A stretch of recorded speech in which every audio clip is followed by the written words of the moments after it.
screen. I'm going to go ahead and do it. So if people are listening, that's just us trying to make sure it's working, guys.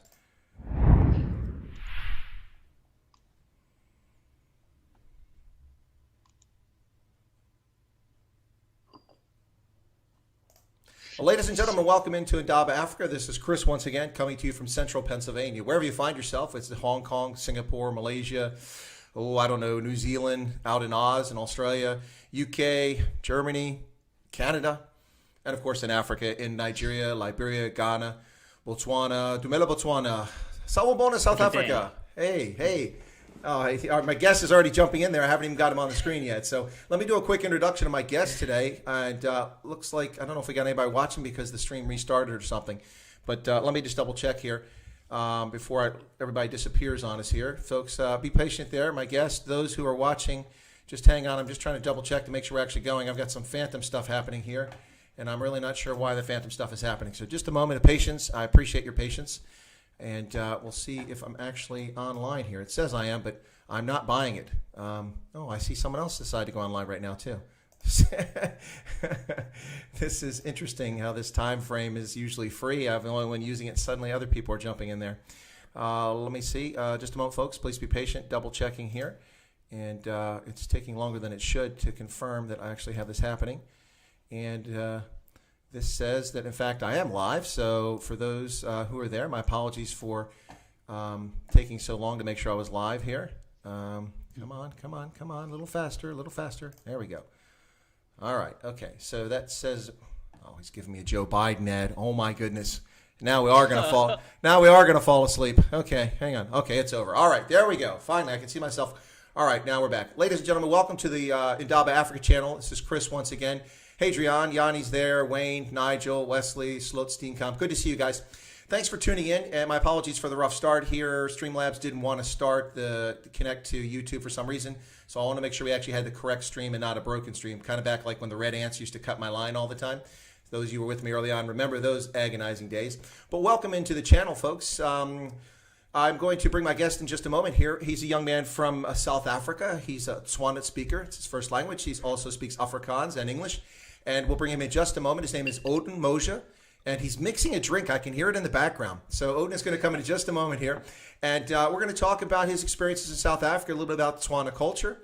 And it should be interesting. He's a computer programmer, currently a PhD candidate, and he's working. He'll explain that a little bit better. It's about medical data and something or like that. So he's going to explain a little bit better when we talk about that. But he's a military history buff, and he's also an aviation buff. Those are interesting fields to have an interest in. So, folks, with no further delay, I'm going to bring in our guest. And this is our guest, Odin Moja. Odin, what's the Hilijan? Colonel. All right, good. So, I'm Kitsihili Sadle. So, for those who don't speak Tswana, we're just greeting each other. Welcome to the program today, Odin. It's a pleasure to have you on board. Cheers. Oh, cheers to you. Well, I'll have my Starbucks up here, so just a moment. I was told that apparently that is sponsored or owned by what's his name, George Soros, but that's not true. Yeah, as we say in the Northwest, Kimanati Hubiang mo. All right, so tell us a little bit about yourself, a little bit more than the introduction I gave to folks. Yeah, okay. Well, I guess originally, how far back do we want to start this? Not in the year 1652, because apparently that's when Jan van Riebeck got to South Africa. So let's start a little more recently, your history.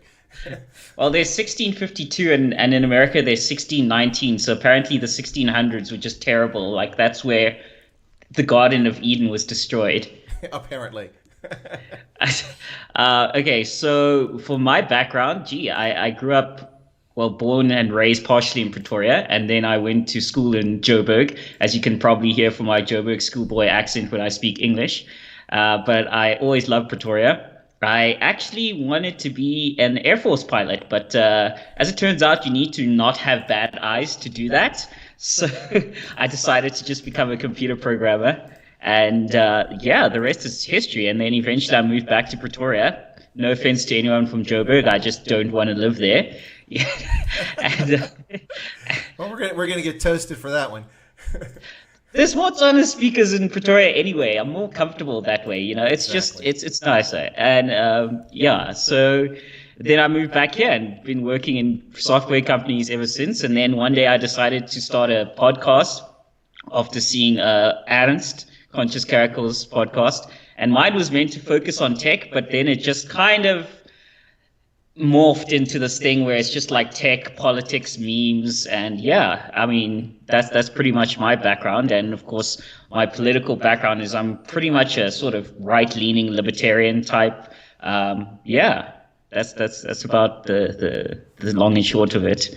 Odin, listen, I think you missed the memo. Did you miss the memo? I don't mean to surprise you with this fact, but I think that you might be black. Did you miss that part about being right, center? Yeah, apparently I got that memo just a little bit too late. So, you know.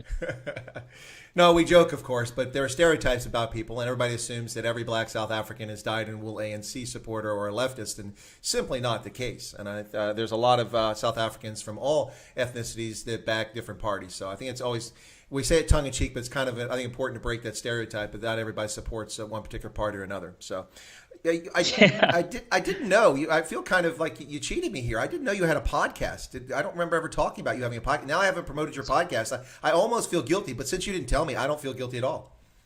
Nah, that's on me. That's on... Nah, I try not to make a big deal about it, but it's an entertaining enough podcast. It's called the No Script Show, and I'm happy to share details with you, you know, after the podcast or after this live stream about it, and we can have a good chat about it. All right, folks, there you go. So what we'll do is we'll put the link up to it so you can get Odin's podcast and check it out. And I think you said no scripture, which I guess cuts two ways. It could be coding, or it could also be something related to the Bible. That is well, more or less. It was actually meant as a joke in that it's a coding related thing, but it's also related to just not exactly biblical, but sort of off the cuff, whatever, sit around, internet water cooler. You get to talk about whatever you want with the boys, and it's fun. Is there any way you could shift about 2 centimeters to your left? That light behind you is shining through the side of your head. No, okay, maybe you're right. Maybe I'm backwards. Sorry. The other direction. There you go. Or you got the wrong left. There you go. That's perfect. Yeah. Well, camera a little bit higher. Either you got to go higher or you got to sit lower, because now the top of your head's cut off. That better. Oh, you're going to have a sore back by the end of this. All right. Nah, all right, I'll be good. So let's get into it. So you grew up, and I would imagine your first language was Botswana. That's the first language you grew up speaking around the family, yes? Well, yeah, Moja is to Setswana surnames what I don't know, what's a really British sounding surname? Smith, Jones? Haversmith or something. Oh, you're going to get fancy? You're going to get posh on me. Okay, gotcha. I mean, look, I was born and raised in Pretoria, sort of, but, you know, my grandmother's sister still lives in Bots, in Gaborone, and my grandmother lives here. But, yeah, we still have family on both sides of the border. Okay, cool. Well, actually, that's important. I'm sure a lot of people in Northwest and maybe even in Gauteng are familiar with the fact that Tswana people and the differences between Botswana and South Africa. So just let me share this, and you correct me if I get it wrong. So, of course, you got about 4 million first language Tswana speakers. About 2.6 million of them live in South Africa, and the rest, by and large, live in Botswana. And in Botswana, they call the language Setswana, whereas in South Africa, people refer to it as Tswana. But it's essentially the same language in almost every respect. And there are many subgroupings of these two different, or this particular tribe. I don't like the term tribe, but this particular ethnic group. And it's interesting because some of the clans are on both sides of the border. You've got the Bangmanwato on both sides of the border. You've got the Bakwena. You've got the Bangwaketsi on both sides. So which group are you from? I'm from the Bakatla group. I've actually got my clan totem here with me. Oh, sweet. That's beautiful. Thank you for sharing. Our clan totem is Gabo, okay, which is obviously meaning monkey, but more specifically vervet monkey. Very weird thing I know in this politically charged moment in time, it's very weird to come out as a black person and say, actually, this is my clan totem in terms of racism and referring to black people as monkeys. But in this specific context, it's okay. No, in your house, it's okay, but I suspect on my shelf, it would be considered white privilege or something like that. Yeah, I don't know.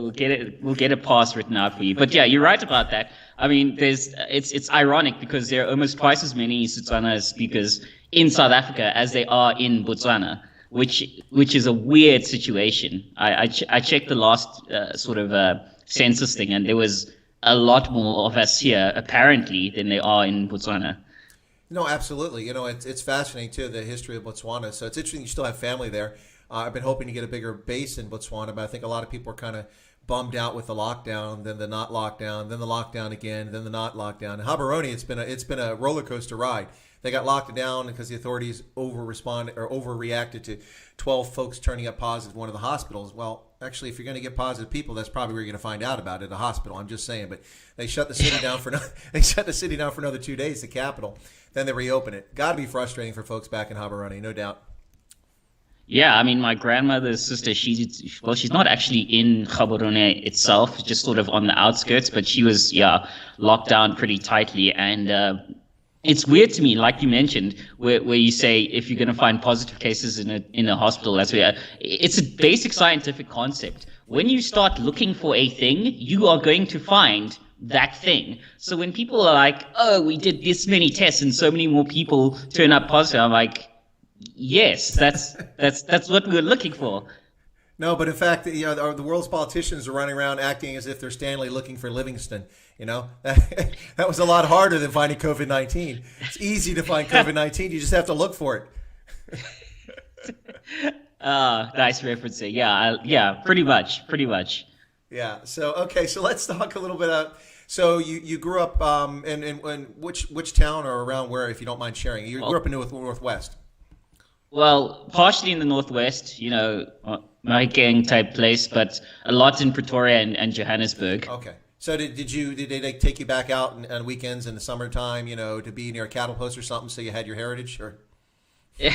Well, it's actually funny that you mentioned that, because it's something that my mother was sort of really quite adamant on, that when we grow up, I'm sure you're no stranger to this, but we know certain cultural practices, like, our farmers in the Northwest. So, I'm not sure if you're familiar with the Setswana concept of mpetwa. Mm-hmm.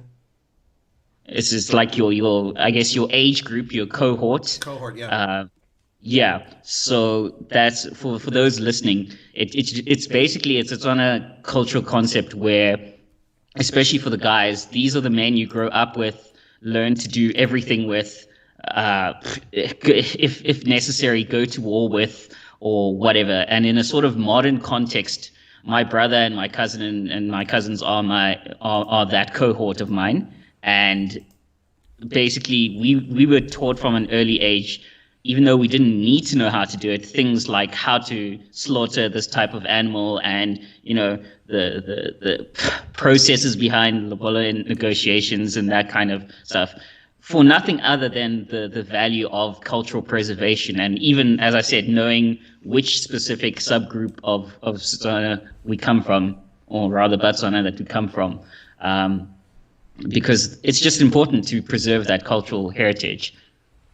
No, absolutely. I think it really is important. It's what makes us different. It's what makes us interesting in many respects. And the effort, I think, today by people around the world to, pardon the phrase, to whitewash or to eliminate the differences and pretend we're all androgynous, there's no difference in gender, and we're all the same, and tear this down and tear that down, that really doesn't celebrate our differences. And it's interesting to see people talk about diversity who are out trying to erase diversity. It's actually kind of bizarre in some respects. Yeah, it's weird. I left it in storage, but I actually wanted for this podcast stream to wear my haka. That I'm sure you've seen it before. That sort of very specific, various blue and white patterns that we wear, especially at weddings and things like that. Yep, absolutely. Yeah. Well, actually, what I'm wearing today is not a rugby jersey, but a rugby shirt. I'll stand up so people can see it. From the Toronto Wolfpack. These guys have a club up there in Toronto, and I think they were trying to actually become, they were looking to try to join Major League Rugby, but I don't know if they really got that far along. But let me do a little bit of housekeeping real quick, Odin, just to say hello to some folks here. I don't see any questions yet. Looks like people are just listening to hear. Sloat's here, Wesley, Nigel, Wayne, Yanni, Drian, Anton, the usual suspects here. We're all looking for Kaiser Sose. We still haven't found him with the usual suspects. But on the Hollywood reference there, okay, clearly Odin's not a big Hollywood fan. Anne Marie Jenkins, St. Nigel's there. Tian Lezan is here. Lezan, Brian, Marius Krukamp, Linda Smith. I know I saw. There's Hendo. Good to see you, Hendo. Oh, you'll be back later. Okay. Pete Buttons, Christian Perdago. Sorry, I get his name. It's Portuguese. I have a hard time Portuguese. You know what's funny, Odin, is that I had never been to Portugal, and people said, "Oh, it's a Romance language," and of course I knew that. And then I went to Portugal. I'm like, "This isn't a Romance language. It's like listening to Czech or Slovak, man. This is a rough language." Don't let my friend Quinton hear that. I see Conscious Caracal is in the stream. Oh, he is. I haven't seen him for a while. He must have a slow day. Just dropping in. Okay, good to see you, Conscious Caracal. Okay, good to see you there. Linda and Smith and Linda Griesel. Linda and I, neither one of us can pronounce her surname because it's German, but she's married to an Afrikaner, and so they mispronounce the G. Oh, here comes the hate mail. Hang on there, Odin. Okay. Dion Desfart. Oh, by the way, ladies and gentlemen, I did have a conversation with Major General Johan. Hang on, let me make sure I get this right because I know they're going to have fun with this if I don't get it right. Where's my notes? I made a note here just so I don't mess it up. Johan Josta. Okay, I think that's correct for Afrikaans now instead of saying used because they were giving me a hard time on that one. And the Dodgy Idealist is here along with Dion and Jason. Good to see you all. All right, guys, let's get back to Odin because he's the guest, and if we'll talk about what's going on. So you grew up. How did you learn Afrikaans? Where did that come about?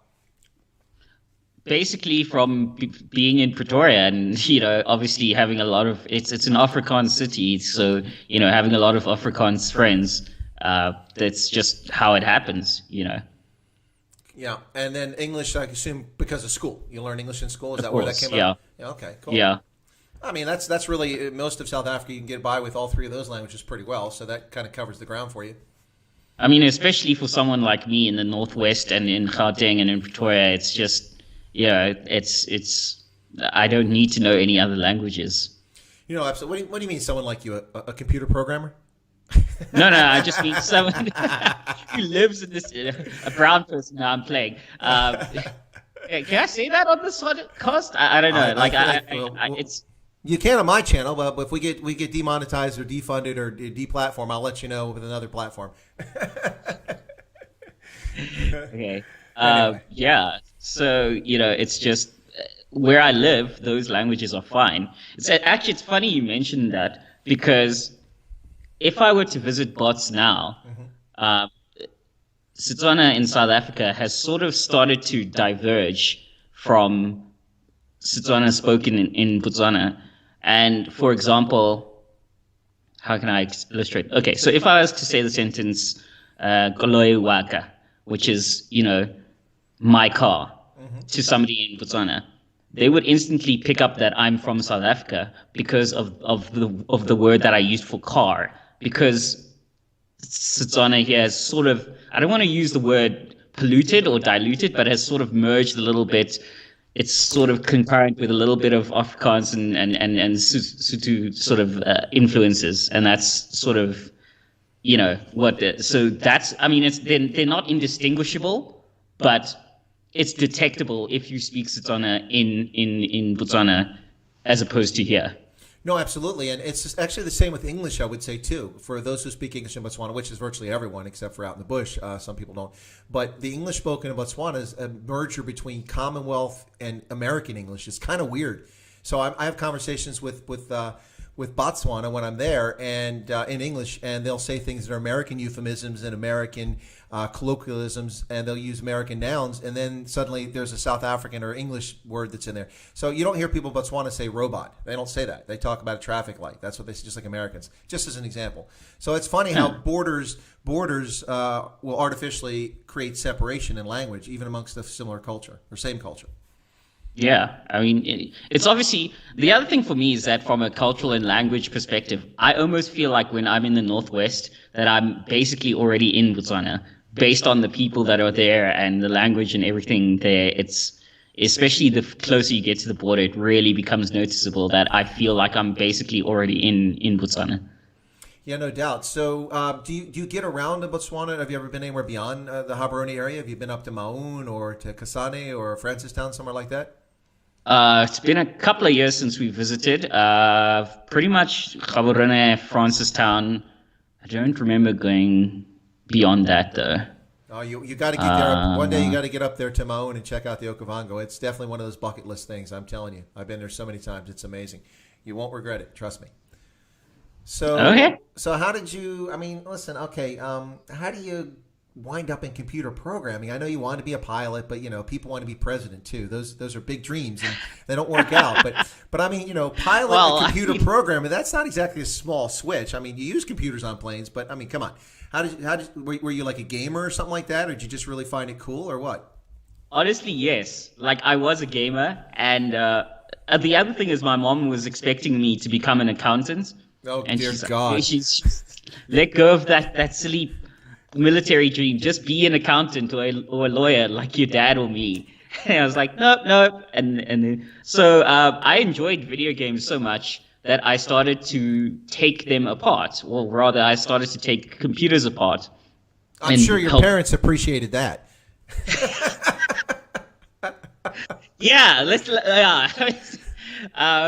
Yeah, appreciate is let's go with that word. So I started to take them apart to learn and build custom machines, and I got so into it, and I was like, you know what? It would be great to be able to write my own computer game, which to this day I have never done, but at least I learned how to code. There you go. Yeah. So, okay. So, listen. Back in the day, and this really showing age. I mean, back when I was writing code, many eons before light was invented. Before electricity and all that stuff. I wrote in BASIC, and then learned a little bit of COBOL and a few other things. Then C came along, and then C plus and C plus plus, and I don't know, is it C and 27 pluses and Visual or something like that now? What do you code in these days? Okay, well, actually, it's funny you mentioned BASIC because Microsoft took BASIC and evolved it to sort of Visual Basic, and that's the first language I learned to code in. A lot of kids these days, undergraduates, are now intentionally learning COBOL to get jobs at banks and big firms because a lot of those backbone systems are written in COBOL, and the structure of it is such that imagine if you want to rewrite it or redo it, these systems can only be down for a fraction of a second. And so they need to be solid, reliable. So it's very hard to rewrite or re-engineer these systems. So you basically now have these generations of people that are coming in, they're like 20 years old, and they know how to write in an ancient language because the banks just need people to keep those systems going. For me, I learned Visual Basic, and then at the moment, I code in C#.net mainly. I'm mainly a back-end sort of application programmer and integration programmer. So to put that in perspective to any of your viewers, this pretty stuff that you see on the web, all these websites, the interfaces on your phone, that's not me. The programming I do is the information that this stuff sends back to the web server, or if you go to, I don't know, an insurance company and they do a quote for you, I'm the guy that wrote the code that calculates the quoting engine. That's my aptitude when it comes to coding. Well, I just thought I'd clarify for some of our viewers. I know we just had a spike in viewers, and it came immediately after you started talking about rear end and back end. This is not Pornhub, folks. We're talking about software coding, just so that's clear, okay? Don't want to attract the wrong audience here. I'm just saying. So Jason asked the question, Odin. He says, "Do you play Call of Duty or Call of Duty Warzone?" I have actually played it, but I'm terrible at it at the moment. I tweeted it out on my show's my Battle.net tag on the show's Twitter account, but I will tweet it out again when you can find me at WotanZA. I do play that. I'm terrible at it. I play, in terms of first-person shooters, more Overwatch. But yeah, I do play a bit of that. And at the moment, I'm playing a lot of classic Red Alert again because they just remade that. So why not play it again? I'm more of an RTS sort of gamer. Yeah, no, that's the kind of thing I was always into. So, I mean, the gaming thing, the biggest thing is back, I remember in the late 1990s, when I was at Fort Leavenworth, I was at my command and Combined Arms Services Staff School. And we were in the officers' billets, and our class finished early most days. So we went back and we'd set up an intranet inside of the building using the phone lines, and we played Diablo online with like dozens of people. It was just awesome. Oh, Yeah. nice. That was the one. That's the classic. Yeah. Yeah, it was amazing. So yeah, Vihan. Speaking of referencing back then, Vihan says that Chris is so good he coded when there wasn't electricity. So yeah, okay. And I do notice that you called BASIC an ancient operating system. So moving right along. Oh, Pascal. Yeah, I remember Pascal. Somebody's talking about Pascal. I see somebody started on 8080 assembler. Wow. Yeah. Yeah, but Nigel really is ancient. He's, he's like 97 years old, so we should, I mean, respect the veterans, so, shout out to Nigel. Nigel, what was it like in the aftermath of the Boer War? Did you guys have a hard time then as a child? Oh, I'm just kidding, Nigel. Just giving you a hard time. Yeah. So listen, Croy Thompson, who is over on this side of the world, asked a question. What's Odin's perspective on the tech scene in South Africa in terms of investment flows and the innovations that's applicable to South Africa and sub-Saharan Africa? Wow, that's a good question and a loaded one. Yeah. Tech scene, perspective on the tech scene. I don't know precisely what he means by that. But I'm gonna take my assumptions on what he means by that. If you mean what it's like to work, yeah, what's it like? What's your view? What do you think of it? Well, I'm gonna take that to mean what does it feel like to work in that industry, and also what my opinion is on the hope for South Africa's tech scene. So for what it's like to work in the industry, it's a bit of hit and miss. I'm not gonna say any names, but I know some companies that I've worked for and some friends have worked for that. You get a great salary, but by the end of the day, you want to walk into your gun vaults and put your Smith & Wesson in your mouth and end it all. So I just said Smith & Wesson because that's my actual everyday sidearm. But whatever. So there are some terrible companies to work for. Wait a second. You're a really confused individual here. You didn't get the memo. You're a gun owner. What's going on here, Odin? I'm a member of GOSA as well. Oh my gosh. Anyway, keep going. I'm sorry. Yeah, total race traitor. So there are some companies that are terrible to work for, even if you get like a great sort of salary. My hope for South African tech is that it's probably the best industry we got going because mining's probably fucked thanks to ANC rule. But tech is a lot harder to regulate in many ways. So I think it's probably South Africa's best hope. And I think that the best hope, especially for a lot of kids in townships, and things like that, is actually to get into tech because it allows you to break out of South Africa's sort of borders in ways you couldn't normally do. What assumptions, investment flows and innovations that's applicable to RSA and SA, sub-Saharan Africa. Okay, investment flows. In terms of cash, I presume. I despise Cape Town, but I think that there's a lot of good tech companies in Cape Town that should be getting a lot more money. And in terms of in terms of innovations, I think that the best way to go. Yeah. In terms of innovations, I think the specific technologies that would be best in terms of South Africa would be the best technology.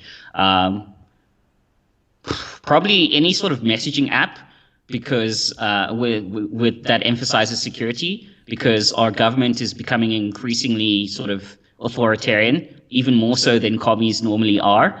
So any sort of messaging apps with technology and any sort of payment app technology, that's my guess for where South African tech would most benefit. Yeah, no, again, I'm going to have to point out, I think you're confused, Odin. Look, the ANC is simply trying to right the wrongs of the past. They're not communists. They're not socialists. This is just about, balancing things out, my friend. Come on, brother. Catch up with the program. We're going to have to get you a new menu. Anyway, but seriously. Yeah, yikes. Yeah, no, I think it's true. I think that tech probably is a place where South Africa should go. I mean, one thing that's nice about the tech industry is that you can't carry a lot of fat. You can't carry people with a matrix score of 30 in maths. That ain't going to work because you're not going to make any money. So you hire talented people, and hopefully you get somewhere. I mean, that's what it's kind of like the military. We can't have dead wood leading, otherwise we have tragic results. And in the tech industry, if you want to stay ahead, you've got to innovate, you've got to create, and in order to do that, you have to have talented people. Or am I missing the mark there? Absolutely. It's difficult to hide a bad programmer for very long because no, it's true. A good dev team can carry a bad programmer, but sooner or later it's going to become increasingly obvious that they're not a good programmer. Yeah, absolutely. So let me ask this question from your perspective. For a coder, does coding require creativity? Do you have to have some kind of creativity? Because artists have creativity when they paint, and musicians have creativity to write lyrics for songs. But when you write code, you've got to have some kind of vision in your mind, don't you, of where it's going to go and how it all ties together? I would say it's 80% sort of pure mathematical, logical ways of breaking down problems or envisioning architecture in your mind, and then about 20% creativity. Oh, that's so disappointing. All that math. No wonder I stopped programming. I'm not that good at math either. It's just, I was good enough to pass like math 1 and 2 in varsity. I was good enough to get passed through that the first couple of years of varsity math, and yeah. No, it's strange though, isn't it, Odin? Because I mean, my math skills are kind of dodgy, but I know a lot about investing, and I've been very successful in investing. It's funny when you may not have the skills to do certain things, but when it comes to math, things you really want, you can learn that stuff. It works out. Yeah, it's incredible. I've actually, honestly, in terms of maths that I learned in varsity, I've probably, only used any sort of real varsity math once or twice in any program, and I've been programming for good like 7 years. So yeah. So it's working out so far without it. Yeah. Now, you were saying earlier about English and Afrikaans and Tswana is that it's kind of nice because in the area you live in, really that's the languages you need to survive for the most part. And people ask me, they say, what do I like? Because when they ask me, we should cover this. You kind of said something about Cape Town, and I'll come back to that in a second. But people ask me, what's my favorite part of South Africa? And I say Pretoria. And except for people around Pretoria, they're like, huh? Yeah. What are you drinking? Yeah. Man? What's wrong with you? Do you get bounced on your head a lot as a small infant or something like that? No, but for me, one of the reasons I like the geographic terrain. I love the Mahalisburg, which are very close by, and you've got people around there who are friendly of all ethnicities, and you can speak those 3 languages, at least enough of it that people are considerate and polite to you. And it's just a beautiful area, and I like the seasons and everything. Now, you said something like you don't like Cape Town. Why don't you like Cape Town? Because I'm a Wali and I hate those damn Capies. Okay. Are you? No, I don't actually hate Cape Town. It's just it's a pure like it's a Vaal Highveld versus Cape Town rivalry thing. It's like you live in New Jersey. You don't actually hate people in New York. Actually, you know what? Scratch that. I've been to New York. I know why people hate people in New York.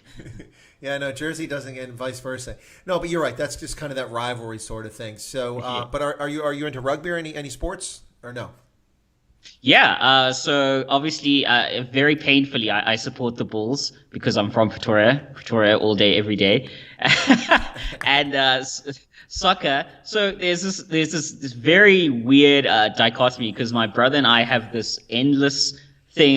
There's Wayne ZA screaming province. You have no idea how much, as a Blue Bull supporter, I hate hearing the words province screamed out.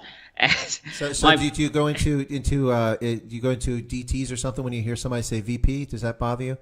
It does. It's like, no, I hate that team so much. Oddly enough, my brother was also born in Pretoria in the same damn hospital, and he ended up as a Sharks supporter. How, I do not know, but I think he was oxygen deprived at an early stage. It's probably. I mean, yeah. I'm the firstborn. Maybe our folks put a bit more effort in me. It's just all the resources went to Odin. All right. So yeah, and my brother supports the Sharks. I support Kaizer Chiefs as a football team. He supports Pirates for some reason. Yeah. I also am very much into American football. Much to my detriment, I'm a lifelong Miami Dolphins fan. My brother is a Philly Eagles fan, and our cousin, for whatever reason, is a New England Patriots fan, which just drives me insane. Well, that's so just wrong. It's just wrong. Right? That's the Patriots are like the biggest cheaters on the planet. I mean, every time you turn around, they cheat. Thank you. Gosh. I mean, can we do something about Bill Belichick? Can there be justice in this world? Apparently not. Or what about pretty boy Tom Brady and his arrogant wife, who says she's all proud of being Brazilian? The woman's whiter than I am. Her name is Gisela. Gisele Bündchen. She's Gisela Bündchen. Yeah. Her German ancestors or Nazi ancestors, whichever they were, fled down there to Brazil. Man, come on, get with the program. Yeah, here. I was going to say, if you're from South America and you have a name like that, you might want to check your grandpa's closet. Exactly. There might be a few skeletons that are hanging in there. Yes. No, yeah. But, well, that's so. Do you ever get over to Loftus to watch a game since you're a Bulls fan? Yeah, I've sat in the Oost Pavilion once, Ooh, the East Pavilion. That's the rougher part of the Loftus. I know. That's why I'm going. Ooh. I have not sat there again. Usually I sit anywhere but there. No offense to anyone that sits there. It's just pretty rough there.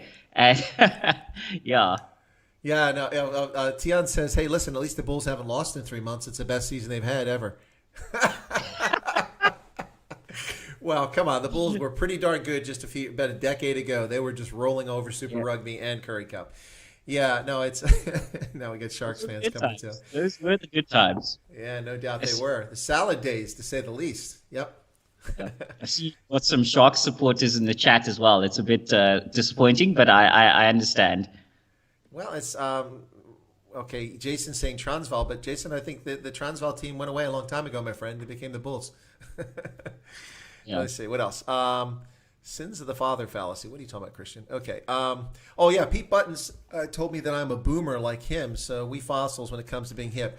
Well, here's the problem with that, Pete. Technically, I am a boomer, but I'm also Gen X because the baby boom ended on December 31st of 1964, and I was born on Christmas Day just a few days before the baby boom officially ended and the next generation started. So technically, I've always been counted by different demographic counters as either a baby boomer or Gen X. So when you talk about baby boomers today, people are thinking of people who are octogenarians. Well, yeah, that's the leading edge of the baby boomer.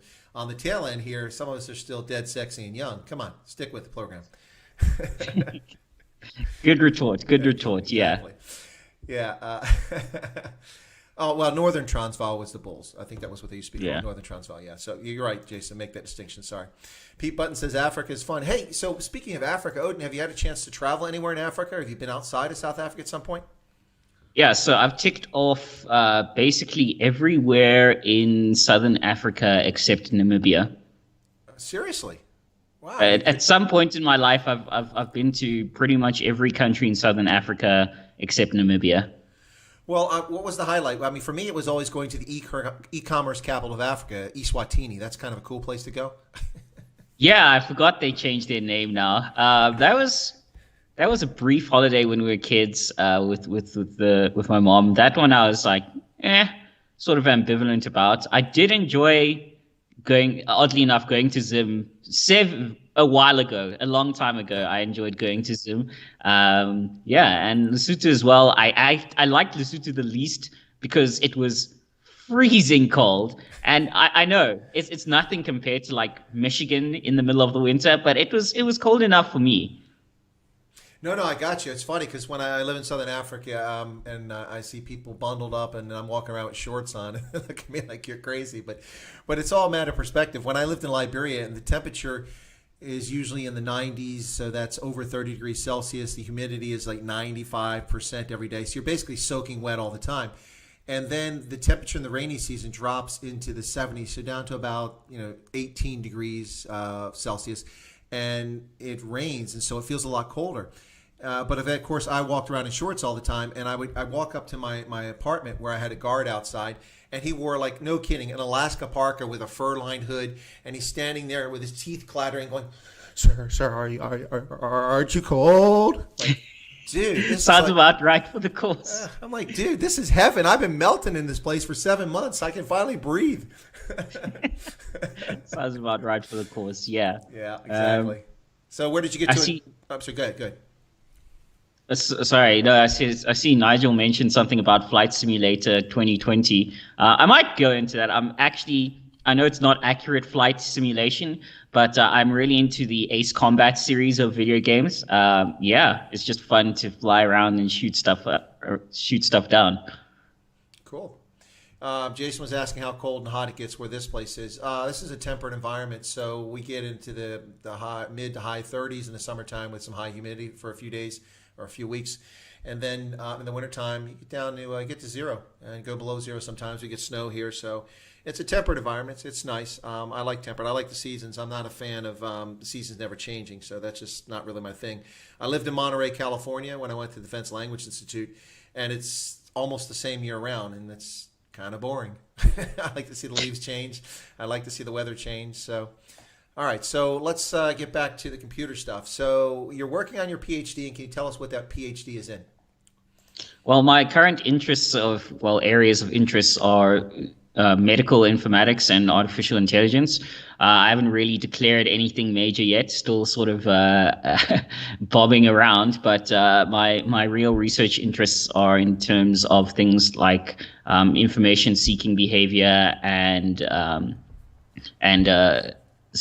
safety mechanisms. For example, if you could build a system that could detect somebody has a certain medical history, and because obviously pharmacists have to prescribe you certain drugs, but they don't know everything, even if you honestly tell them. So it's a sort of safety detection system like that could help you sort of not give drugs that are bad for the person without knowing it. But also in terms of preventative medicine, they're doing really great stuff in terms of AI and object recognition, especially with things like cancer detection and breast cancer detection. I've seen some really amazing stuff, because what people don't realize is that even really great radiologists take a long time and sometimes miss certain details that could help with early detection. But the rate at which sort of AI solutions promise to be able to chew through detection instances and the ability, because as it turns out, our caveman eyes aren't that good at very fine details. So the AI object recognition can sort of really detect even the tiniest sort of blips there that could help, because when it comes to certain diseases, like the earlier the better.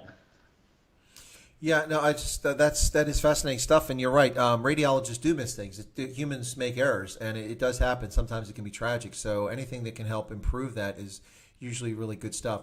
So I want to miss this. Wayne ZA said that he doesn't believe this because he was born on Christmas Day in '66. That's actually funny. Jeez. Yeah. No, it's funny because until I was 45 years old, I'd never had a conversation with someone where they said, "Hey, my birthday's on Christmas Day too, on the 24th, on the 26th." But obviously millions of people are born. It's a different day on the calendar. But, I always see people like, hey, my birthday's May 7th. Hey, so's mine. I'm like, nobody ever says their birthday's Christmas Day. But that is the case. So what led you to that? I mean, what kind of got you headed down that path? That specific type of computer science? Or? Yeah, exactly.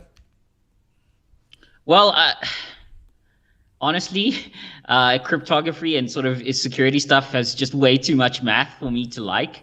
And I'm just being honest. And AI is just, it's fun. There's so many more applications to it that we can do with AI. For example, in terms of, let's say, smart cities and routing, you could build a sort of genetic algorithm that sort of churns in information from sort of GPS routes of delivery trucks. And over time, you could evolve that route information through a genetic algorithm and start coming up with the most optimized route for those delivery trucks to take on any given day. And it would probably be something that nobody would ever guess. And that's like what I really love about the power of AI is it has the ability to take in so many other extra factors that are just there's too many factors for the human mind to wrap itself around at any given time.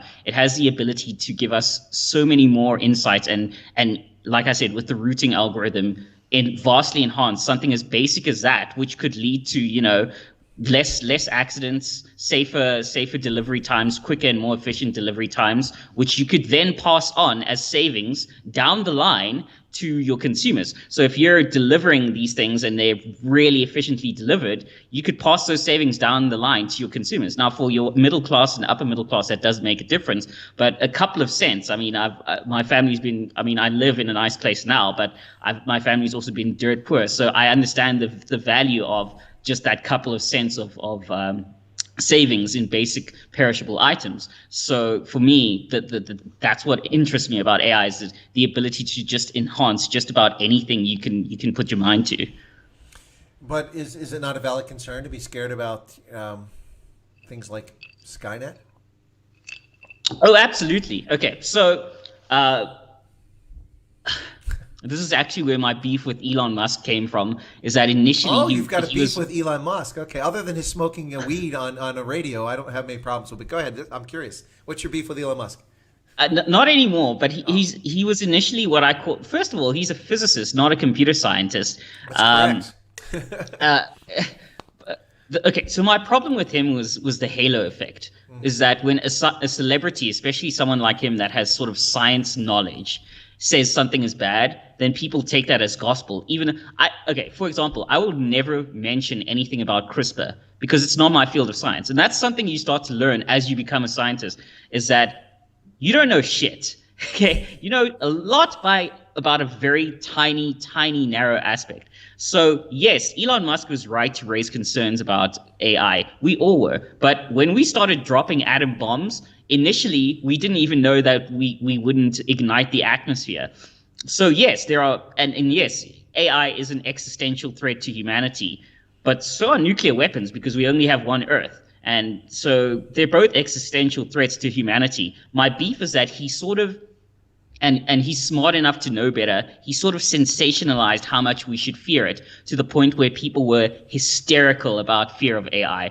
And again, I want to reiterate, we have every reason to be worried about it. It's an existential threat.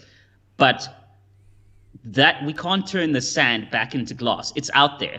You know, our best option is to develop it very carefully, because even if every country in the world, and Chris, I know you'll probably agree with this, even if every country in the world said we're going to stop developing it, somebody's going to keep developing it, no matter how much they say we're going to stop. So when it comes to AI, my general warning would be this, is I subscribe to the Isaac Arthur school of thought when it comes to AI, which is keep it simple, keep it dumb, or else you end up under Skynet's thumb. And the meaning of that is that we can, in terms of AIs, we can make specific AIs, and people don't understand that it's actually possible to limit an AI. I'm not going to go into the math of it, but let's say your vacuum cleaner doesn't need to have artificial general intelligence. It just needs to have the ability to have good object recognition and learn on that. But it doesn't need to, you can engineer it in such a way that it can never gain certain abilities. So what we need to understand is that, one, we can engineer it to limit it in certain ways. And two, even if we do need artificial general intelligence in case somebody else does use it, there are certain fail-safes that we can start putting in place. And yeah, I actually wrote a whole chunk of it in one of my papers, but yeah, that's something we can get into at a later point.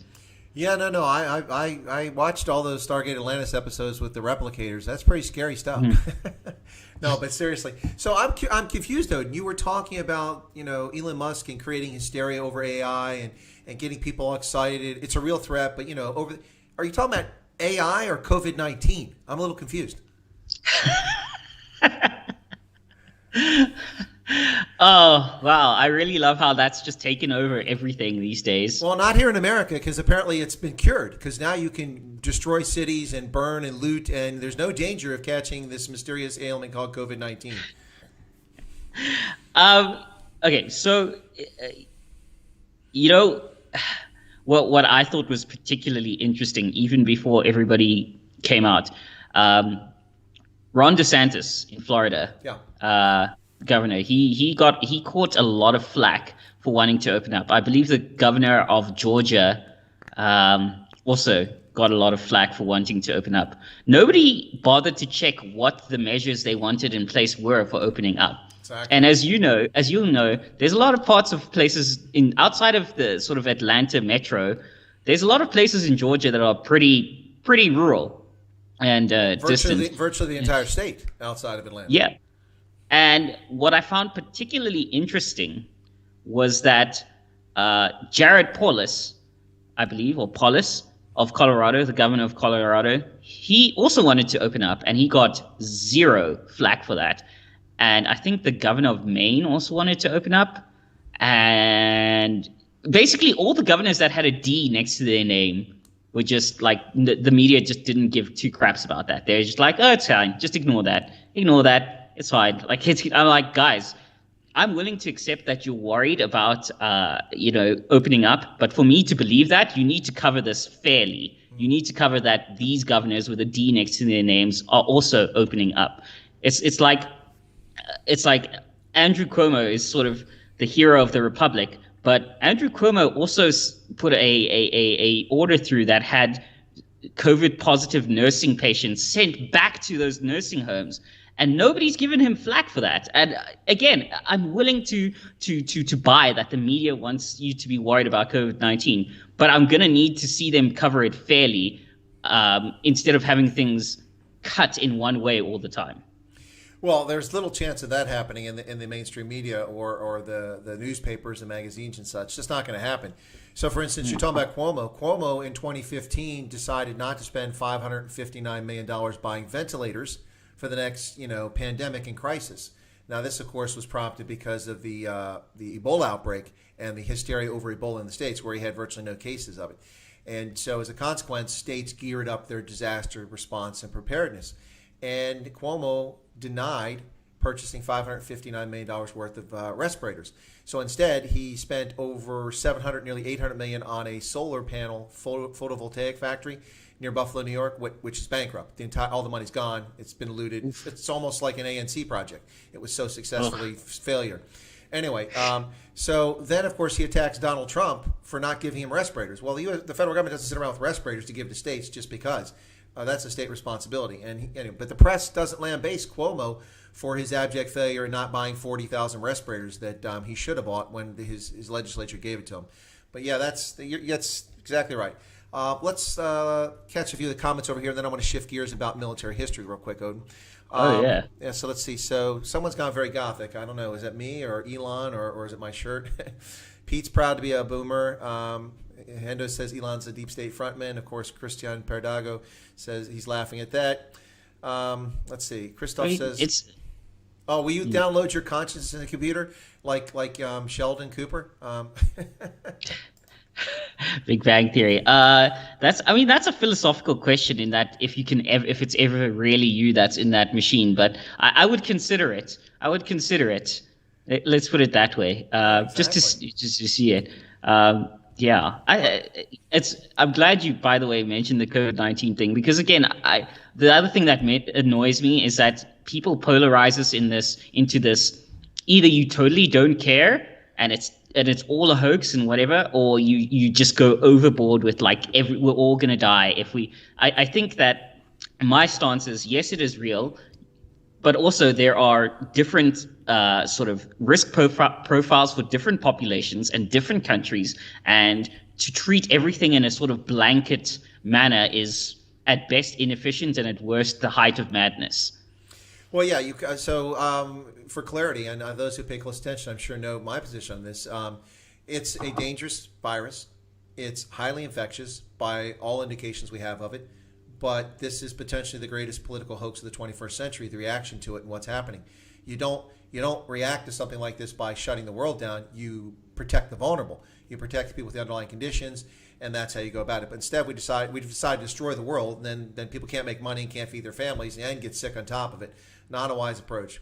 Even now, after 7 months, almost 8 months of this now going on, because you got to go back to China where it started, we've had a few 100,000 people with their deaths attributed to this. Many of them actually didn't die from the virus. Here in the U.S., they got people who they don't even test. Suspected because they had a respiratory problem. Yeah, he had stage 4 metastatic lung cancer, and he was 97 years old. That's when he came into hospital. So you can't just assume he had COVID-19.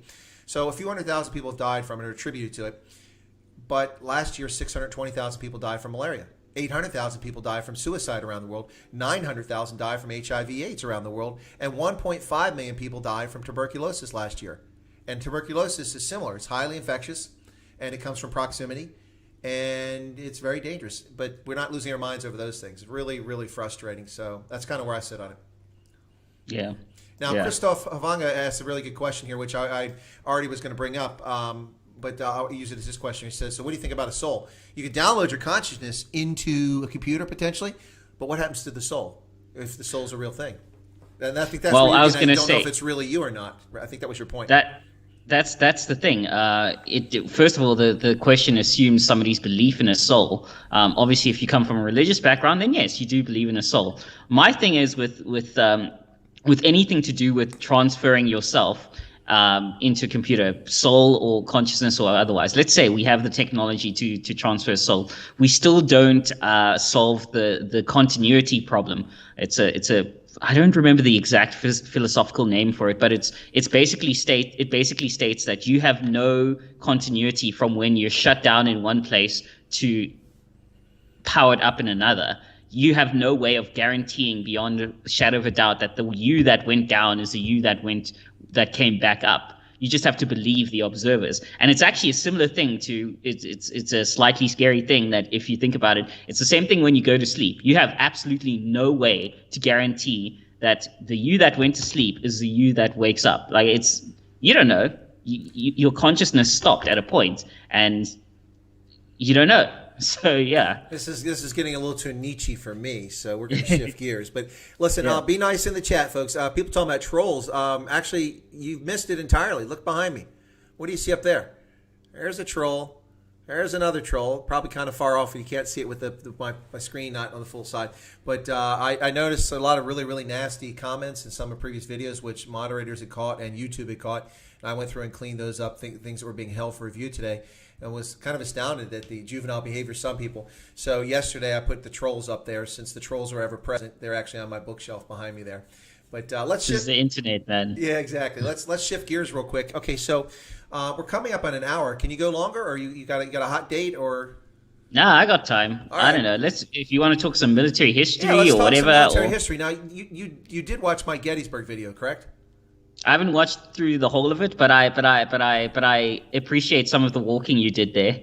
Okay, cool beans. I thought you watched. I feel so sad. I thought you'd watched all of it. Anyway, no, but seriously, no, but you're a military history buff. So what you and I were talking, and I mentioned Southwest Africa, German Southwest Africa, the First World War, and then Tanganyika.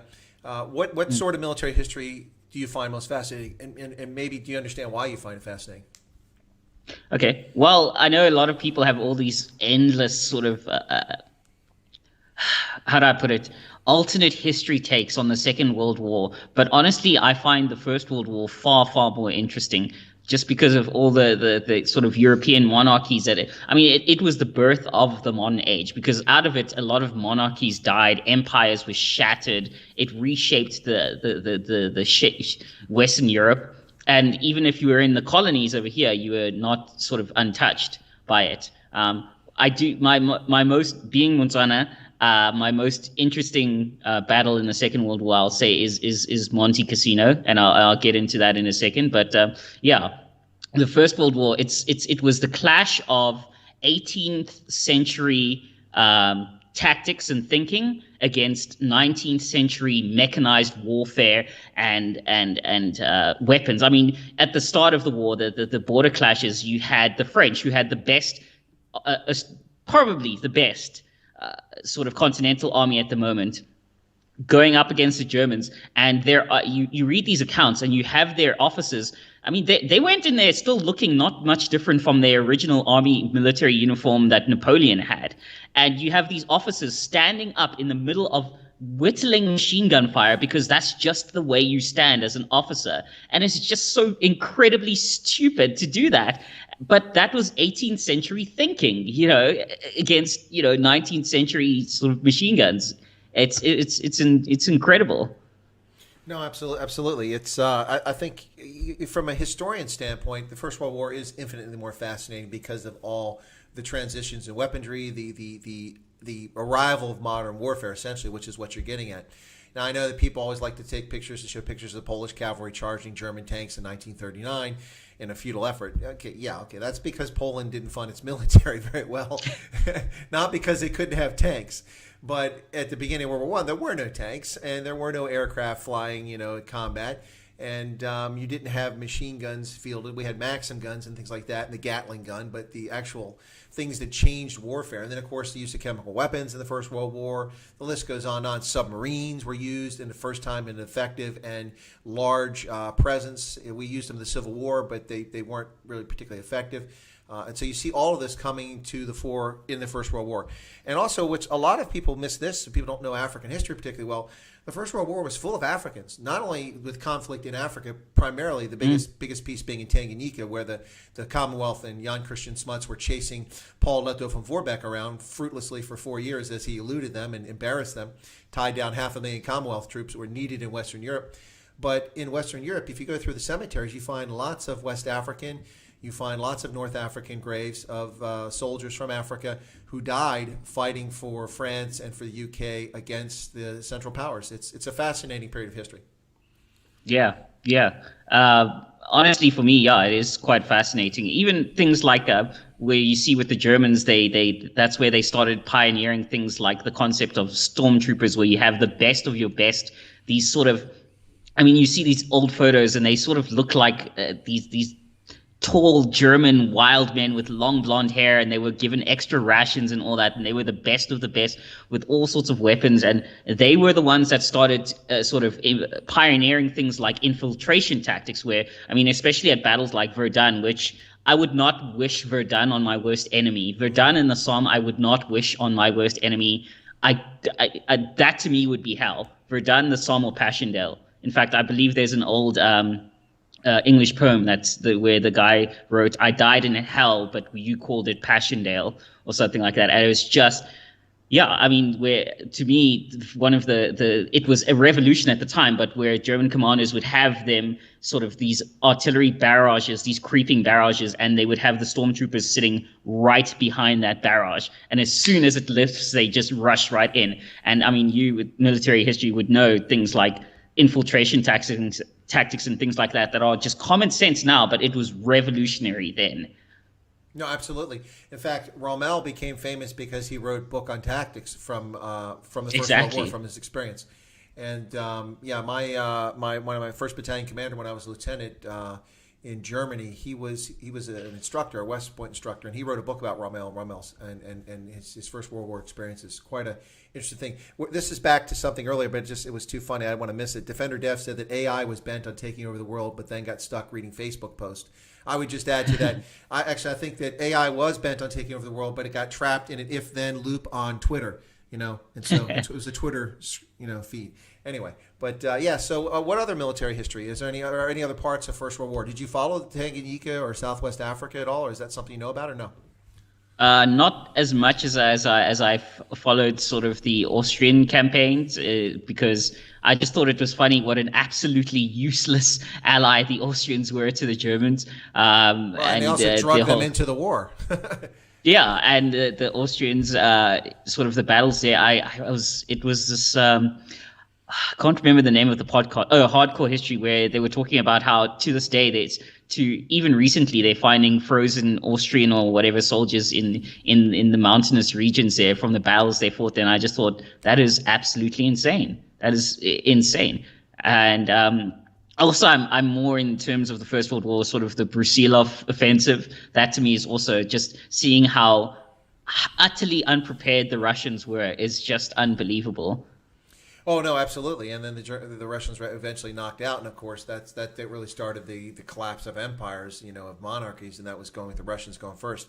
But yeah, no, it is fascinating. And I lived in Italy, just below the Dolomites, which is where you're talking about, where these battles took place between the Italians and the Austro-Hungarian armies. And there's a Commonwealth graveyard there, where some British troops were sent down to reinforce the Italians at some point because they were collapsing against the Austrian attacks. But yeah, you're right. There's still find bodies up on glaciers in the Dolomites, Austrian, Italian soldiers. In fact, Austrians were the most recent ones found. So it's not just Ötzi, the traveler crossing the Alps that they found buried in a glacier, about 20 years ago. It's also soldiers. But there's a fascinating one. And now that I know you're interested in that history, maybe I can point this book out. I don't have the title of it off the top of my head, but it's written by a Army War College graduate, and I think he might have taught here briefly years ago. But he wrote a book on the campaign in Romania and Bulgaria that took place in the First World War, which is fascinating. It's really well written. It's not boring, and it's almost something you can read cover to cover. It's just that engrossing, and it covers all of the history and the battles. And what's interesting for me is I've actually been to those sites because I did a backpacking trip through Romania and Transylvania, and these Austrian troops and German troops marched right down, and there was a lot of Germans involved in this because the Austrians weren't pulling it off. But it's fascinating. So they go into Bulgaria and they go into all over Romania. It's just really interesting stuff. So I'll get the name of that book. I think it's not called Blitzkrieg, but something like that, because this was kind of like a forerunner to the German Blitzkrieg style of warfare in the Second World War. Right. And Rommel studied this stuff, what happened in Romania, and that's what kind of contributed to it. So interesting. People are asking what the name of the troll is. The troll doesn't have a name. Unlike my therapy Hemsbach, this is Wilbur. He does have a name. So my trolls don't have a name yet. So if you guys if you want to name the troll, you can throw a super chat and we'll consider it. Yeah. No, but seriously. Yeah. Let's see. What else we got over here? So. So that was, but I mean, I think the Germans lost it after the spring offensive. People say they could have kept going, but after that point, I think, guys, you outran your supply lines. You had great sort of strategic acumen, but you had no real tactic. I mean, they were committing men to wiping out skeleton forces of allies that were holding worthless train intersections. I mean, it was weird, but I mean, after that, I think the war was over for the Germans after the spring offensive. So yeah. Well, and in fact, it wasn't just the spring offensive. Exhausting their military power. They also political power was exhausted. They were facing dissension and anger domestically back in Berlin and around the country. People were rising up and very angry about the war still continuing because of food shortages and deprivation and things like that. So it was all kind of falling apart for them at that stage. And of course, I think the nail in the coffin was America entering the war. Once America entered the war, and we lost over 100 and some thousand soldiers in the First World War. People think we were only in it for 2 or 3 months. No, we were in the war for more than a year. Yeah, we lost a lot of soldiers. So I mean, look, the Spanish flu in the trenches didn't help, but yeah. No, that didn't help either. Yeah, in fact, there's a cemetery, Catholic cemetery in Baltimore, where my Irish ancestors, a lot of them are buried. There's one grave marker for 23 of my cousins, aunts, and uncles who died from Spanish influenza from 1918, 1921. Yeah, it was pretty sad. It affected the whole world. So again, Spanish influenza, COVID-19, the world didn't stop for Spanish influenza. That was a hell of a lot more dangerous. Not to get too far back into COVID-19, but people are running around like this is the Black Plague and it's 1349. Well, 75 million people haven't died from this, it hasn't stopped the world on its own. But so let's switch a little more gear here. So aviation. Why aviation? What's interesting about that for you? It was my dream to be a pilot. And I just think there's just something so fun about the look. I mean, I got to sit in a Gripen. I was part of the Aeronautics Society in university. I got to sit in the cockpit of a Gripen, and it just felt unbelievable. Obviously, I didn't get to fly it, but they did fly us down in a C-130 down to the Air Force Base in Cape Town. Like, it was a special trip between the various universities and their aeronautics societies, and that just felt amazing to me. And I think obviously I'm a big fan of the U.S. Air Force. I think that the F-15 is probably it deserves a lot of glory, but I think that the A-10 is in terms of ground support is as good as it is, still doesn't get enough props for all the good things it's done. That is an unbelievable. I mean, you basically made a titanium bathtub, attached everything explosive you possibly could to this thing, got it to fly, and just used it as a ground support plane. That's unbelievable. Well, I'm happy that the A-10 was around. It's one of the reasons I'm still drawing breath to this day. In the first Gulf War, the divisions we ran through after we got through the Republican Guard and got to the second echelon, Wasn't much left. They were just wiped out by A-10s. Just, I mean, absolutely destroyed by A-10s. They were amazing. One of our best friends. We absolutely love the A-10. No complaints about that. That was an amazing aircraft. But I got to ask you this question. So listen.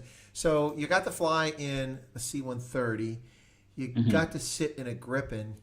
What is this? Are you tied to the Guptas in some way? How do you get this personalized South African Air Force transport? What's going on there? You don't have to answer the question. I don't want to start, an investigation here. No, it was years ago. It was UJ Wits and University of Pretoria Aeronautics Society trip. And I don't know how they managed to arrange it, but it was just like a whole bunch of us kids. They flew down. So whatever, and they let us walk around the airbase there down at Overberg, and obviously under tight guard. It was a very, very lucky trip we got to take. This was years ago though, so I don't think they could or would ever arrange anything like that again. So yeah. So Tian Vijay had said the reason you like aviation is because you like giving your money away. And his point being aviation is pricey. You're right about that. Well, I also play tabletop miniatures. I don't know if any of your viewers have ever heard of Warhammer, but I like table. I used to like table. I don't have time for it anymore. But like tabletop miniature war games, I dug that quite a lot. So, yeah. Stevie B says, it's me. Sorry, Chris. When I get pissed, I get vindictive. Should I give up YouTube or booze? I would argue you should give up booze. YouTube isn't going to destroy your liver. It might destroy your mind or rot your mind, but it's not going to destroy your liver. Yeah, I see Sonny SZA is in here, and I think he said Demela earlier. So good to see you there. I think Sonny said... that guy, yeah. Yeah. Yes, what 40k army were 10? I actually, people are going to hate me for this, but I main Tau, and I also like to play Eldar. So yeah, but I do play some Space Marine armies, Space Wolves, and Salamanders. So yeah. Wow, cool. So you don't have a pilot's license or anything like that, though, have you? You haven't done pilot training? I haven't. I should one day when I've got like a wife and kids that just bother me too much. I'm gonna get that pilot's license. Well, kids, I'll tell you what, you're gonna have to put barriers up. That room you're in looks like the size of a freaking football stadium. There, look at that place. That's a huge room. It's an angle. It's mostly the angle, but yeah, this is the majority of my house. It's living room and kitchen place. The bedrooms to either side aren't that large, but there's a nice balcony. So yeah. I wasn't sure if that was just a wing of Nkandla or what. No, no, I'm Botswana. I would never get that high up in the ANC. They would never let the Botswana people that high in the ANC. It's frankly, I was surprised they let a Zulu get that high up, but then he knew where all the bodies were buried because he ran the intelligence services for MK, so that probably explains how that happened. Yeah. So, although, actually, while we're here, I did want to ask you, because in terms of Civil War, so my favorite Union generals are Ulysses Grant and William Sherman, and I know that Sherman's March to the Sea, which is why they called him Burn-in Sherman, is a very sort of how do I put this, controversial military move. I wondered if you had any particular thoughts on that. Well, I do, but I'll share my favorite generals as well. My two favorite Union generals are both cavalrymen, and that's Philip Sheridan, and then the other is John Buford, who was, of course, at Gettysburg. So I think both of those are amazing men. Buford didn't survive the war, but Sheridan did, and of course went on to infamy against Native Americans. But that's a different era. It's not the era I'm talking about. But so my views on the Sherman's March to the Sea. Well, he got orders to break the Confederacy's back, and he did. It was effective. It was brutal. It was total warfare, and something that the world hadn't really seen very often since the Middle Ages. Exactly. And it was modern total warfare, and it kind of introduced that. But if it hadn't been Sherman, it would have been somebody else on some other battlefield somewhere. It just would have happened. So I'm not from the South, although I'm from a border state, Maryland originally, but not from the South, so I don't have particularly strong feelings on it. But it's interesting because my father, when I was a kid, would always be like, yes, and a Confederacy, the Confederate States, and Confederate pride and all this stuff. And I'm like, okay, so I just assumed that we had Confederate ancestors. Well, as a family historian and genealogist, I actually researched, and of the 8 great-great-grandfathers that were alive during the Civil War of mine, 7 of them served in uniform. Every single one. Every single one in a Union regiment. So that's a weird preference. I mean, look, as you said, if it wasn't Sherman, it would have been someone else. I think in the grand scheme of things, they had to bring that war to a close. I mean, as you know, it's probably America's bloodiest war to date still, and It is. we had to bring the war to an end. It just, I mean, look, it was going to end anyway, in my opinion, because despite having, arguably, I still don't really buy the argument that the Confederates had more talented generals. I don't think they were all that talented at all, but despite having arguably more talented generals, the North had plenty talented generals, and they had mechanized warfare in the form of, railroads and all that sort of supplies. They had the logistics advantage. It was a matter of time. No, absolutely, and I think the difference for this which is a myth. Okay, first off, people like Longstreet and Stonewall Jackson, it wasn't like they were generals in the Union Army. They were lieutenants and captains, with some experience. So they had tactical experience. And early on, the battles that the Confederate armies won were tactical or operational battles at best. They weren't strategic victories. They never won strategic victories. That's why it doesn't exist anymore. And what happened, I think, is that early in the conflict, you could lead with Elon, that leader on the horse out there and charging, inspiring people, and you could turn the tide of the battle. And that's what Stonewall Jackson did. That battle turned at Bull Run when he was standing like a stone wall, and this, look at Jackson over there. And that just gets stupidity. We would call it, I guess, courage in that context, but I call it stupidity in the 21st century. That stupidity of standing up in the middle of gunfire to rally your troops to get them to, come back and not fall back. And that kind of elan worked early on. But quickly, resources started to overwhelm that. And the second part beyond the resources is that the Union generals became effective at operational warfare, and a few of them in strategic warfare, between resources and cutting the Confederacy up in pieces, and then using mass against the Confederacy. So that's eventually came to the fore, I think. The Union had plenty of talented generals. Part of the issue here is the way the history was written. Even though the North won the war, there weren't a lot of Union generals who wrote about the experience. There were some, but there were plenty of Southern narratives, and so that kind of played a role in it. And people always like the underdog. Americans like underdogs, even if they're insurrectionists. No wonder these idiots are running around burning cities, because people like the underdog. But so I think that's part of it. But Maison wants to know if what do you think of a gun-free South Africa? Oh, it's this ridiculous fucking Twitter account. I hate it to death. Like, I have nothing good to say about that account at all. Their whole thing is that nobody in South Africa should have guns, because, as we all know, the criminals are going to give in their guns. And as we all know, disarmed populations have never been abused by their governments. No, the Chinese didn't suffer during the Cultural Revolution, 20 million killed. The kulaks, the peasants in the Ukraine, didn't suffer, 20 million killed. Yeah, no, they didn't suffer. In Rwanda, the Tutsi and the Hutus who were allied didn't suffer, 850,000 butchered with machetes. Yeah, unarmed populace. That's why we have a Second Amendment in this country. I think Nigel asked earlier if you've seen the movie 1917. If you have, what do you think of it? It's still my to-do list. I hear it's absolutely amazing. Like, they sort of do a lot of wizardry with a sort of one long tracking shot for the whole movie, which I think is just amazing. Well, Kyle just threw a super sticker at us, 21 Rand. Well, thanks a lot, Kyle. I almost forgot what super chats and super stickers were. I don't e-beg, so you don't see them. You forget about them. Thank you so much for Kyle. He's just giving us a thumbs up. I think he's enjoying the conversation. Let's see what else we can get to here before we wrap up. Let's see. If this dude can speak Afrikaans. Yeah, you can speak Afrikaans. Throw some Afrikaans at him. Natuurlijk kan dit praat. Ik woon in Pretoria. Oh, come on, dude. I can say that. What? Just teasing. Oh, one more military thing. I got to say a shout out to the Botswana that served at Battle of Monte Cristo, which we call Marumong, which is it translates to like a slog or a morass or a slaughterhouse or a hard place. But contextually, what it actually means is the place of bullets. That's what it means in Setswana culture. Okay. Cool. Yeah. So let's come back to that just before we wrap up for the day very quickly. So back to the Tswana and the Setswana. We talked a little bit about how the languages are evolving and there's changes over the borders, that sort of thing. But I mean, the basic stuff, your age cohort and the tie to cattle and the land, I mean, that still remains consistent on both sides of the border. I mean, that's a pretty common thing. And totems, yeah. Yeah.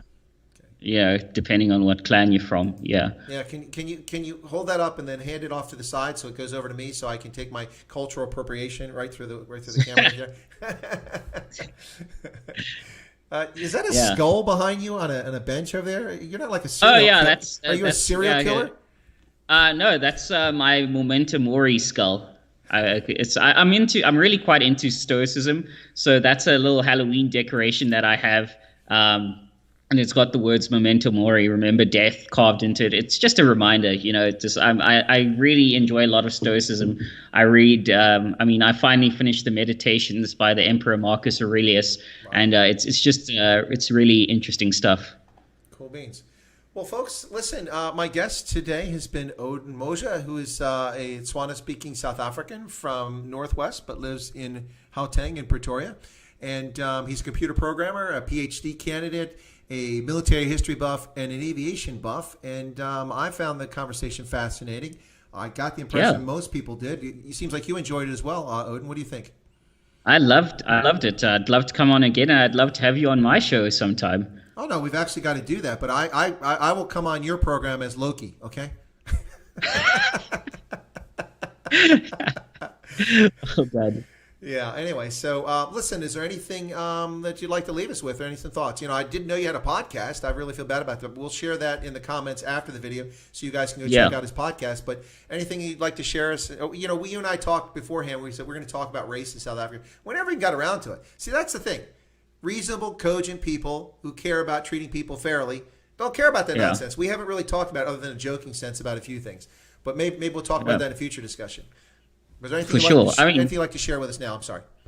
Well, I guess to highlight to sign off, to highlight what you say about race is that it's I wouldn't say it's a uniquely South African thing, but the obvious anti-white racism sentiment that is in South Africa doesn't exist in Botswana. Oh, God, no. It's not even, no. So it's not even like if you live in a majority black country, you'll be hated for being white. No, if you live in South Africa, you'll be hated for being white. Botswana is a very majority black country, and there is no anti-white sentiment there. No, it's actually a good point. I didn't really bring it up. I've talked about it on my streams because there's some South Africans, some white South Africans who are desperate. They're terrified. They want to get out of the country, and then where should they go? And people ask me about Botswana. I said, well, if you can migrate to Botswana or at least go get a place and live there, it's brilliant, especially if you're from Northwest or Gauteng, because it's almost the same. The terrain is similar. The people, the Tswana speakers are across that side.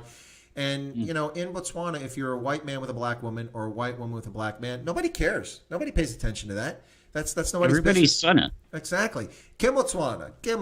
That's what everybody says. Exactly. Yeah.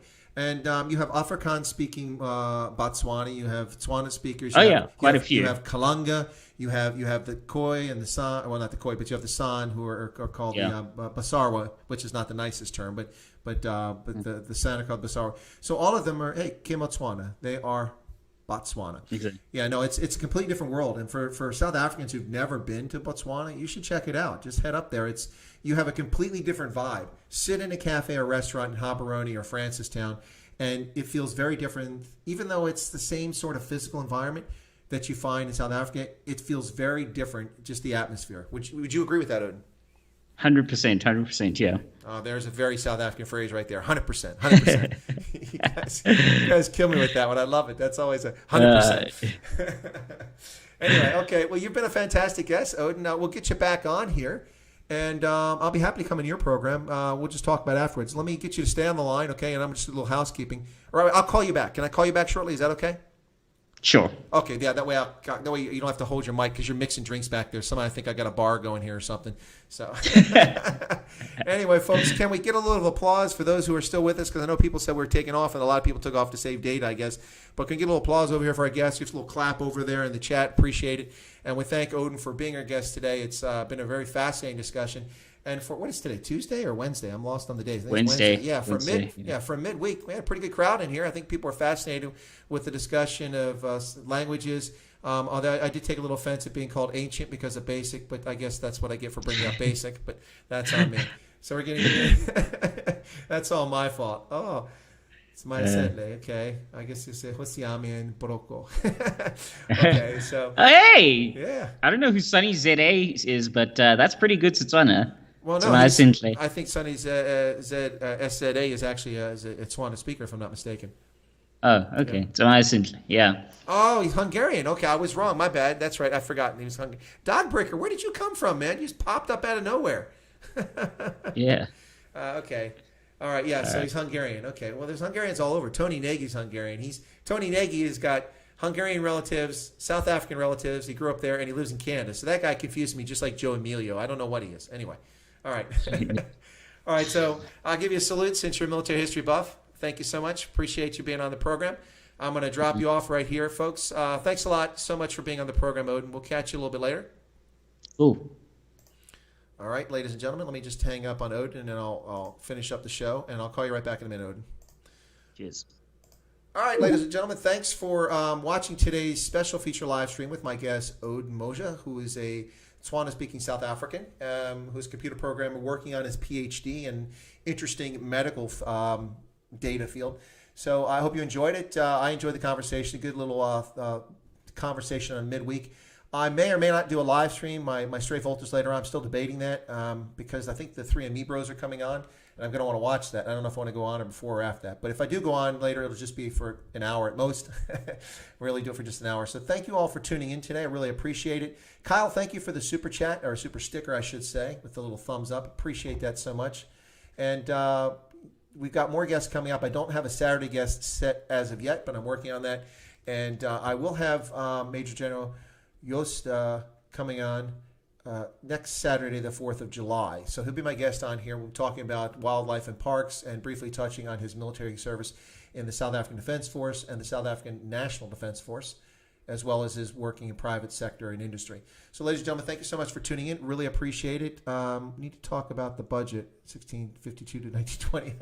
Tion. Yeah, okay, well then I guess what? I will do a live stream a little bit later. We'll do that. Oh gosh, that would be like a little over an hour from now. So I'll come on in an hour for those who can come back. It'll be at 21:30 South Africa and Botswana time. 21:35, excuse me, 21:35. I'll do a stream and we'll talk about the budget and we'll talk about how Jan van Riebeck is off the hook. It's now all King George's fault. Ladies and gentlemen, thank you so much for tuning in. I'll catch you later on. God bless. Look for you in just a little over